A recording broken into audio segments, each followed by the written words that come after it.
1000 বছর আগে তাওরাত কিতাব এসেছিল। 1000 বছর আগে একটা সাপ আল্লাহর কাছে ফরিয়াদ করেছিল, ওগো আল্লাহ, আমি কি শেষ নবী কি দেখতে পাবো না? শেষ নবীর সঙ্গে কি আমার সালাম কালাম হবে না?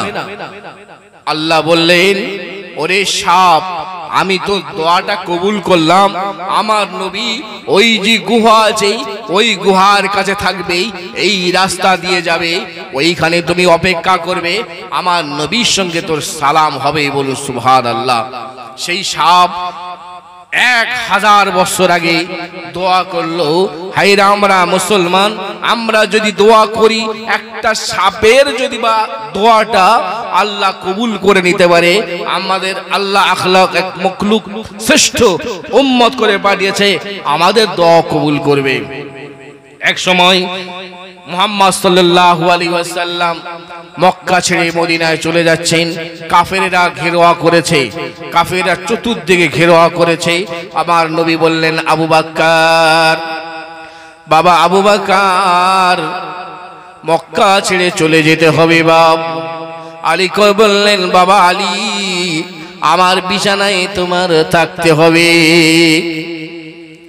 হযরত আলী রাদিয়াল্লাহু তাআলা আনহু বললেন, ইয়া রাসূলুল্লাহ, ইয়া হাবিবাল্লাহ, হুজুর, আপনার বিছানায় আমাকে রাখবেন, কোনো অসুবিধা নাই। কাফেররা ঘেরোয়া করবে, তারা মারবে, নবীকে মিটিয়ে দেবে, কিন্তু আপনার বিছানায় আমি থাকব। আপনার বিছানায় থাকার কারণে ওই মুশরিকরা, ও দুশমনেরা, ইসলামের দুশমনেরা, তারা আমাকে নবী ভেবে কতল করে দেবে। আমার কোনো দুঃখ নাই। আমার নবী, বিশ্ব নবী, ওই সময় বললেন, বাবা আলী,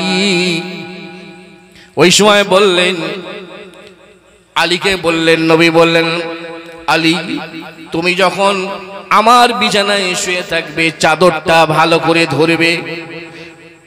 পায়ের দিক থেকে কাফেরেরা, ইসলামের দুশমনেরা চাদরটাকে হটাতে চাইবে, তুমি চাদরটা ভালো করে ধরে থাকবে, ওরা না বুঝতে পারে। এইভাবে কাফেররা চতুর্দিকে ঘিরে ফেলেছে। আমার নবী আল্লাহকে বলছেন, আল্লাহ, কাফেরেরা ঘিরে ফেলেছে, আমি এখন কিভাবে বাড়ি থেকে বার হব? আল্লাহ তাআলা বললেন, আমার হাবিব, কাফেরেরা ঘিরে ফেলেছে, আমি আল্লাহ তোমাকে কি ভালোবাসি না গো? কাফেরেরা তোমাকে কতল করবে, মারবে, আমি আল্লাহ দেখব, এটা তো হতে পারে না। কাফেরেরা যখন ঘিরে ফেলেছে, আমার নবী বলছেন, আল্লাহ, আমি কিভাবে পার হয়ে যাব? আল্লাহ তাআলা জানিয়ে দিলেন, নবী, এই ধুলো আর বালি, ধুলো বালি নিয়ে, মরুভূমির যে ধুলো বালি নিয়ে তুমি ঘরে থেকে যখন বার হবে, একটু ছড়িয়ে দেবে। ওগো আমার আল্লাহ, আমি নবী যদি ছড়িয়ে দিই, একটা কি দুটো, কাফেরের চোখের ভিতর হয়তো যেতে পারে, কিন্তু এত যে দুশমন আমার, তারা কিভাবে আমার এই ধুলো কিভাবে তাদের কাছে পৌঁছাবে? আল্লাহ বলেন, নবী, আমি আল্লাহ জানিয়ে দিই, ধুলো বালিটা তুমি ছড়িয়ে দেবে। এই ছড়িয়ে দেওয়ার দায়িত্বটা হলো তোমার, আর এই কাফেরদের চোখে পৌঁছানোর দায়িত্ব আমি আল্লাহ নিজে হাতে নেব।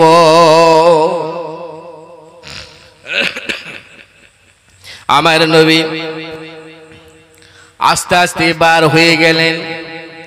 কাফেরেরা যখন ঘেরোয়া করেছে, আমার নবী বালি ছড়িয়ে দেওয়ার সাথে সাথে কাফেরদের চোখে পৌঁছে গেল এবং হযরত আবু বকরকে নিয়ে চলে গেলেন। যেতে যেতেই একটা গুহা ছিল, ওই গুহার ভিতরে নবী আশ্রয় নিলেন। ওই গুহার ভিতরে চতুর্দিকে ফুটো আছে, গর্ত আছে, পাহাড়ি এলাকা।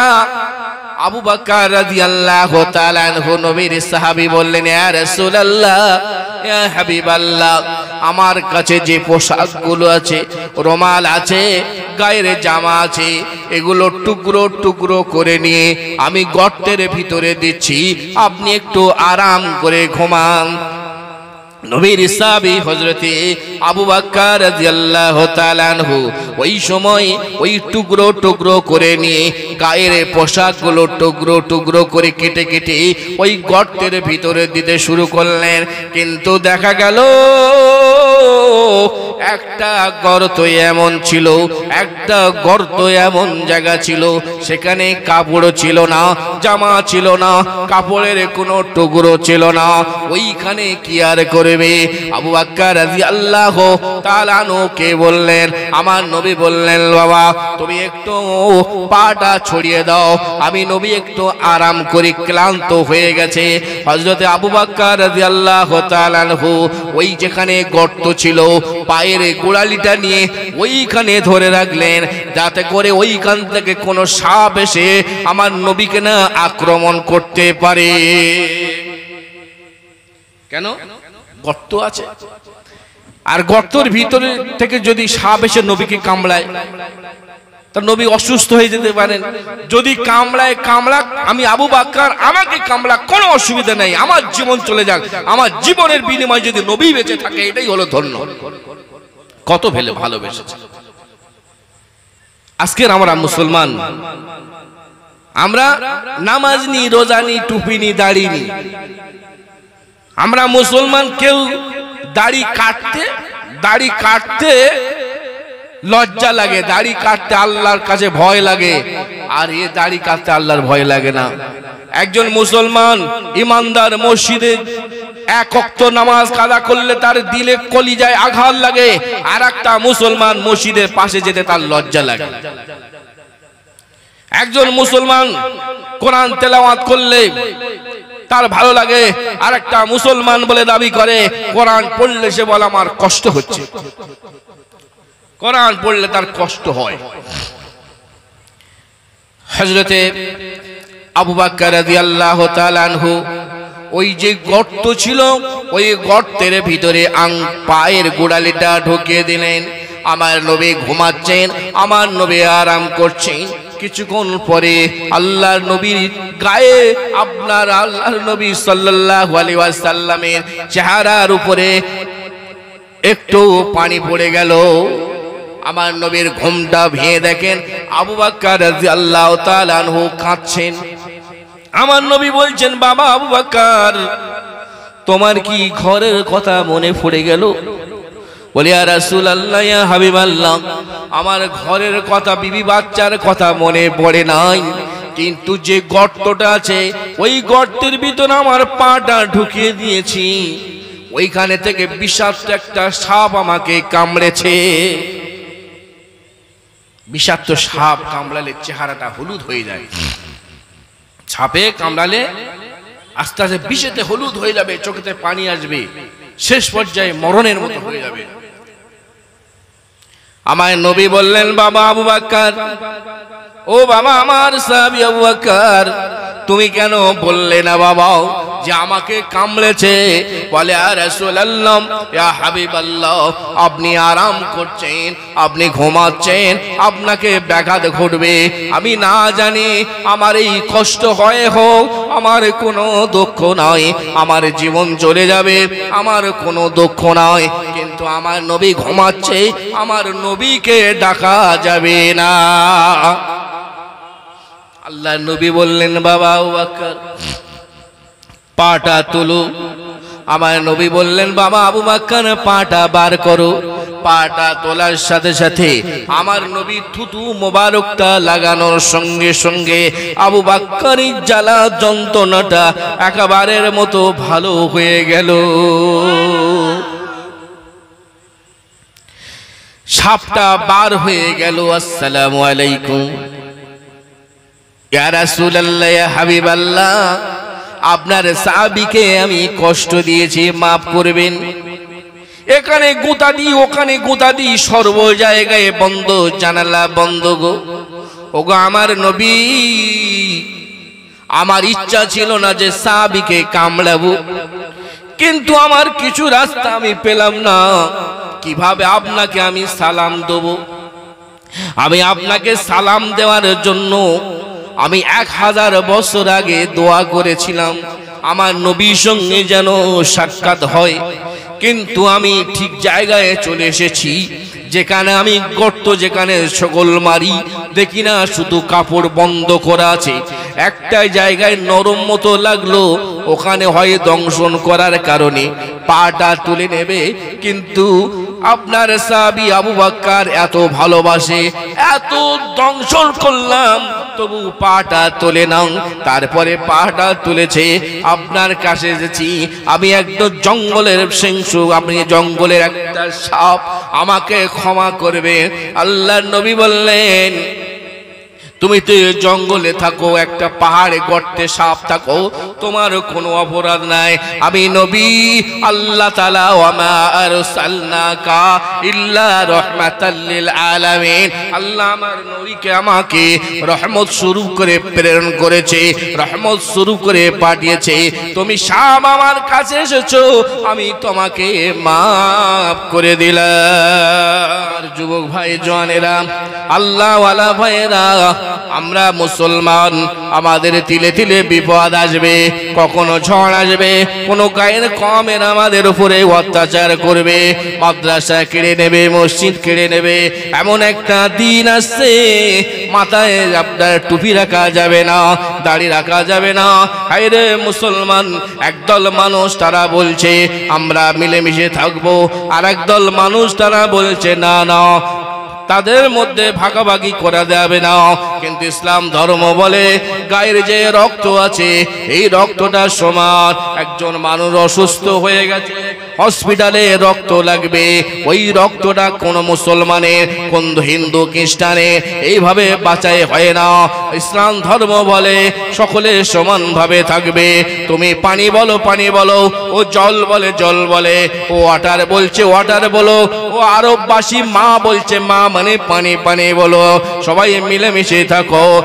আমাশারাল জিন ওয়াল ইনসি ইসতাতাতুম আন তানফুযু মিন আকতারিস সামাওয়াতি ওয়াল আরদি ফানফুযু লা তানফুযুনা ইল্লা বিসুলতান।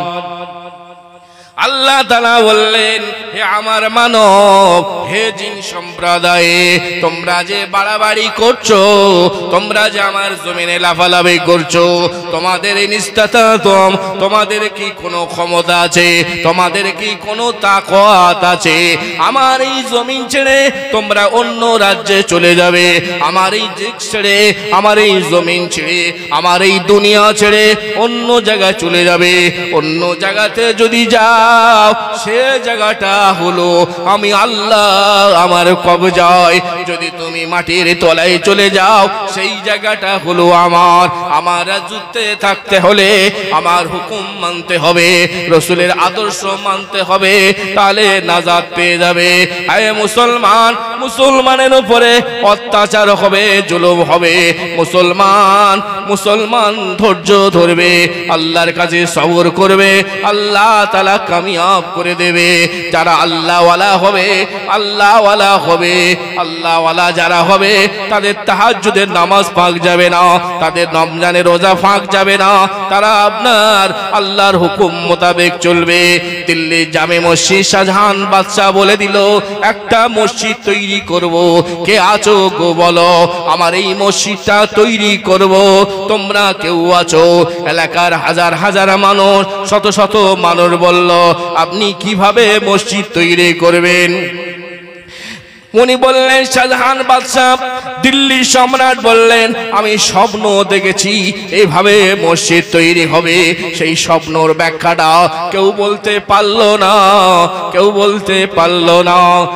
কিন্তু দেখা গেল অনেক উলামার কাছে যাওয়ার পরে তার ব্যাখ্যাটা কেউ দিতে পারল না। কিন্তু যিনি বাবুর্চি ছিল, যিনি রান্না করত, উনি বললেন, বাদশাহ জাহাপানা, আপনি যেভাবে স্বপ্ন দেখেছেন, যেভাবে মসজিদটা দেখেছেন, আপনি যেভাবে দেখেছেন ওইভাবে আমি একটা আঁকবো। ওই মসজিদটা আপনার স্বপ্নের সঙ্গে, আপনার স্বপ্নের সাথে সাথে একটু মিলে যায় কি দেখুন।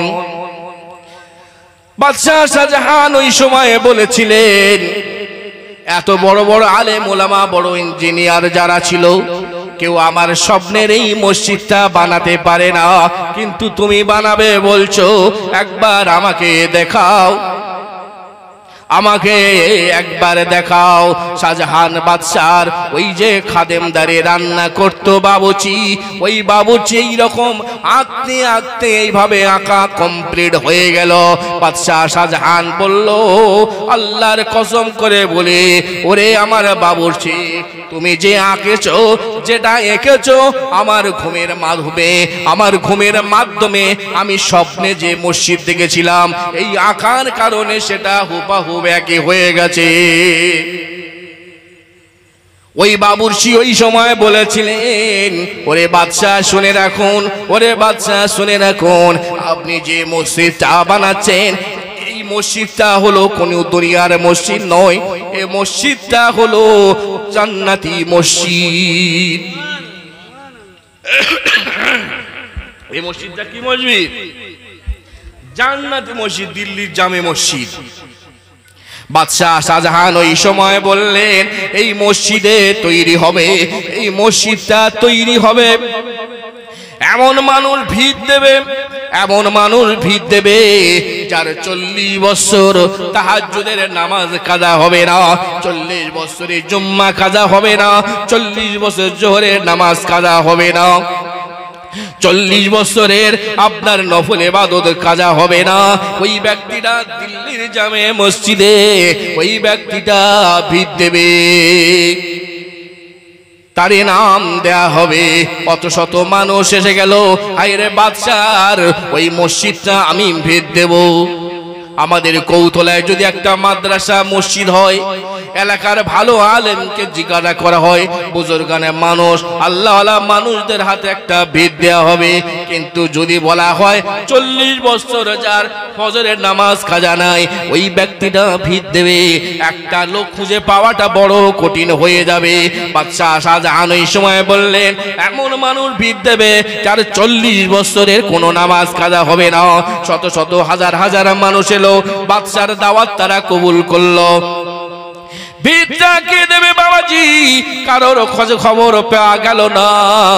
ওই সময় কেঁদে কেঁদে যারে যার হয়ে গেলেন। বাদশাহ শাহজাহানের চোখের পানিটা গড়িয়ে গড়িয়ে দাড়িটা ভিজে গেল। সবাই বলল, বাদশাহ শাহজাহান কাঁদছেন কেন? বলে, এই জন্য আমি কাঁদি, এই জন্য আমি কাঁদি, এই জন্য আমার বেদনা। এই ভিড়টা কে দেবে খুঁজে পাই না, কে খুঁজে দেবে যার 40 বছরের নামাজ কাজা নাই? আমি বাদশাহ শাহজাহান। আজকের সমস্ত মানুষ সাক্ষী থাকলো, ইতিহাস সাক্ষী থাকলো, সারা পৃথিবীর মানুষ সাক্ষী থাকলো, আমি বাদশাহ হয়ে এত রাজত্ব তকবাল করার পরে, এত ঘাড়ে বোঝার থাকার পরে, মাথায় এত বড় ঝামেলা হওয়ার পরে, তারপরে আমি বাদশাহ শাহজাহান আমার আর 40 বছর কোনো নামাজ কাজা নাই। আমার বাবাজি, আমি এই গ্রামের সন্তান, ওয়াজ নসিহত বেশি বাড়াবো না। আমাদের এলাকার স্বনামধন্য বক্তা হাফেজ আপনার মোতালেব ভাই এসে গেছেন। তার আগে আমাদের ইমাম সাহেব মাওলানা নাঈমউদ্দিন সাহেব কিছু বলেছেন। আমি এই গ্রামের একজন আলিম হিসাবে 2-4 কথা বললাম। কিন্তু বড় কথা নয়, সারা রাত শুনুন, কোনো অসুবিধা নাই, কিন্তু যতটুকু শুনবো আল্লাহ যদি আমল করার তৌফিক দেয়, এই আমলটা যদি করতে পারি আল্লাহ নাজাত দিয়ে দেবে। আমার আপনার আমলের বড় অভাব আছে, আমল করুন, আল্লাহর কাছে বলুন, আল্লাহ আমার ছেলে ঠিক নয়, আমার বিবি ঠিক নয়, আমার জমি ঠিক নয়, আমার উপরে মামলা হয়েছে, রাত্রে উঠুন, রাত 1টার পরে উঠুন, 2 রাকাত নামাজ পড়ুন, 2 রাকাত নামাজে আল্লাহ বড় খুশি হয়ে যাবে। मुझको पिला दे इश्क का जाम, तू आका है मैं हूँ गुलाम, मुझको पिला दे इश्क का जाम, तू आका है मैं हूँ गुलाम, रब के दुल्हारे तुम ही तो हो, सबके सहारे तुम ही तो हो, रब के दुल्हारे तुम ही तो हो, सबके सहारे तुम ही तो हो, आए नबी जितने दुनिया में सबके सहारे तुम ही तो हो, भेजे खुदा ने तुझको सलाम, भेजे खुदा ने तुझको सलाम, तू आका है मैं हूँ गुलाम। अल्लाहुम्मा